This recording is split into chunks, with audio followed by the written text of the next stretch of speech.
Maître Vigier, est-ce qu'au nom de Karim Benzema, ça y est, vous avez officiellement déposé plainte contre Gérald Darmanin? Alors, on a indiqué très clairement qu'on allait déposer plainte. Cette plainte ne l'est pas encore. Je le dis et je le revendique, je veux prendre du temps. Une plainte, c'est quelque chose de sérieux. Et on ne peut pas reprocher, comme nous le faisons, à des ministres ou d'autres personnalités de tenir des propos inconsidérés et peut-être en y réfléchissant pas suffisamment, et nous précipiter nous-mêmes. Donc nous prendrons le temps, mais nous poursuivrons en justice. Vous prenez le temps aussi peut-être parce que le fondement juridique est incertain? Je prends d'abord le temps parce que tout de suite je suis devant une cour d'assises des Bouches-du-Rhône, il y a 2 jours j'étais à Bruxelles, que la semaine prochaine je suis à Toulouse. Voilà, ce sont aussi des emplois du temps qui font que, et fort heureusement, on n'a pas besoin de se précipiter. Il nous fallait dire tout de suite que nous porterions plainte parce que c'est insupportable. Je constate que les propos sont parfois de pire en pire, en sorte qu'on se demande même si le mieux n'aurait pas été juste d'annoncer cette plainte et puis de cesser de communiquer. Vous voyez, je le fais, mais je ne suis pas sûr que je le ferai encore beaucoup. Mais je reviens à ma question, sur quelle base juridique poursuivriez-vous Alors, en ce qui Gérald concerne Darmanin? Gérald Darmanin, Oui, c'est ça? J'entends très mal. Hein. En ce qui concerne Gérald Darmanin? oui. Alors, la disposition que j'entends viser, c'est une disposition sur les fausses nouvelles qui est contenue dans la loi de 1881. J'aurais aimé pouvoir opposer les dispositions sur les fausses informations, qui sont une loi plus récente voulue par ce gouvernement, parce que les fausses informations sapent la démocratie, et c'est vrai.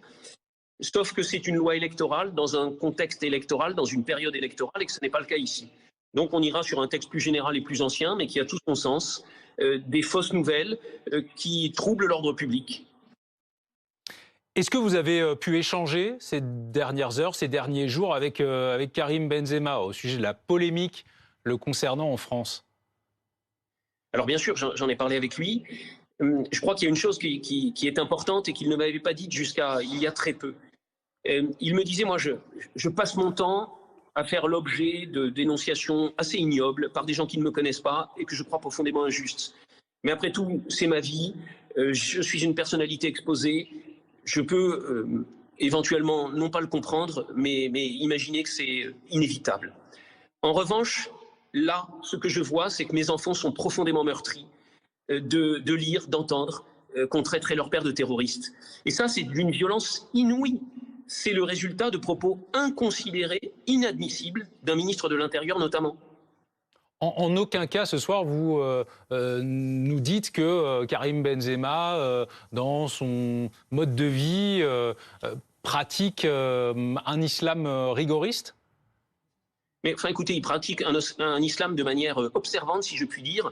Moi, quand j'ai des proches de moi qui décident, parfois même relativement du jour au lendemain, d'aller à la messe tous les jours, je ne vais pas m'insurger en me disant c'est inadmissible, c'est leur pratique. Ensuite, je regarde dans leur comportement s'ils ont des comportements où ils méprisent la liberté des uns et des autres, des femmes notamment, s'ils ont des propos véhéments à l'encontre de ceux qui ne pratiqueraient pas leur religion. Ça n'est pas le cas. Donc, qu'ils soient observants, ça ne me gêne pas. C'est sans doute une réalité. Mais pour le reste, rien de radical. Et puis, permettez-moi de dire tout de même qu'avec le ministre, ce que nous attendions, c'est qu'il s'explique sur les propos qu'il a tenus, qui sont une accusation grave, de liens étroits qu'il disait notoires avec les frères musulmans. Chacun aura compris, non seulement qu'il n'a pas un seul argument pour soutenir ce qu'il avance, puisque c'est faux, mais qu'il a détourné le débat d'une manière scandaleuse, avec un chantage odieux en plus, parce que il instrumentalise aussi le professeur victime. Faites un tweet pour justement, est-ce que votre client... Et puis je retirerai mes propos, c'est honteux. Est-ce que votre client compte, comme l'appelle à le faire le ministre de l'Intérieur, poster un ou des messages sur les réseaux sociaux à la mémoire de Dominique Bernard, ce professeur, ou à celle des victimes de l'attaque du Hamas? Mais enfin, est-ce que vous vous rendez compte de quelle manière c'est demandé? Faites ça et je retirerai mes propos. Alors non, monsieur le ministre, si les propos correspondent à une dénonciation exacte de faits graves, ne retirez pas vos propos. Vous êtes ministre de l'Intérieur. Si votre accusation est juste, surtout maintenez-la. Qu'est-ce que ça veut dire d'avoir l'air de marchander? En réalité, on comprend ce qui se joue. On essaie de faire oublier qu'on a tenu un propos inconsidéré, inadmissible et mensonger. Et on détourne le débat. Monsieur Benzema, montrez que vous êtes un homme digne. Écoutez, faire un tweet dans ce contexte-là, moi, à titre personnel, je ne le ferai pas. Merci Maître Vigier d'avoir été en direct avec nous. Mathieu Sucre.